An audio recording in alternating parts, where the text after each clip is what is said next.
Commend Dr. Galiaga, please commend to the admin, to Brother Ray Suplido, that on April 26, hindi na kami makareceive MD sa among title after this, but also MPA.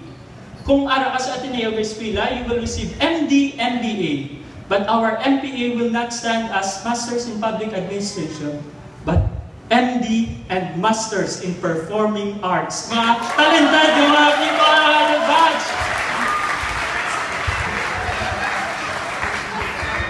So talented that one person, Rachel Amodia, can use her finger in digital, to instruct the patient using Bluetooth.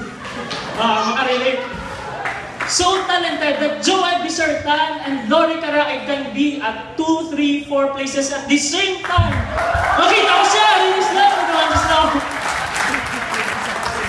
Seriously, we would like to thank Miming Pareño, who choreographed our cotillion kanina.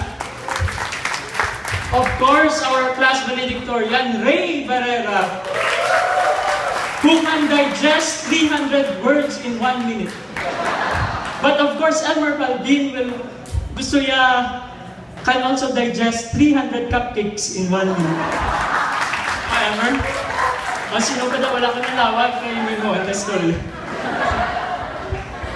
Maha? Hi, Madge. Ano na ba? Hi, Madge. Good friend. Real talents like this person is the golden voice of the class. Basta siya magkanta, wala na kami quiz.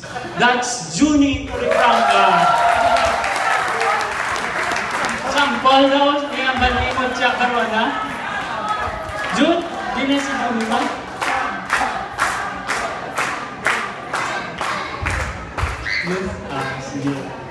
Thank you very much, Chloe, for our beautiful appreciation video. Si Chloe to nag-ubra sa Manila. And of course, Mr. Congeniality, the friend of everyone, Joe Patrick Camelo. And of course, we have to pay respect, ariya ginarespeto ko yung mga tao because they persevered with all the obstacles in med school. This is to include Nessa Gatchalian, Cherry Grande, Rayman Perez, and Jane Renato, and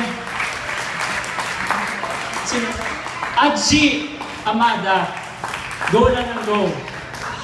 So ladies and gentlemen, I present to you this batch. Okay na? So, okay na daw? May I request all my batchmates or classmates to please stand up?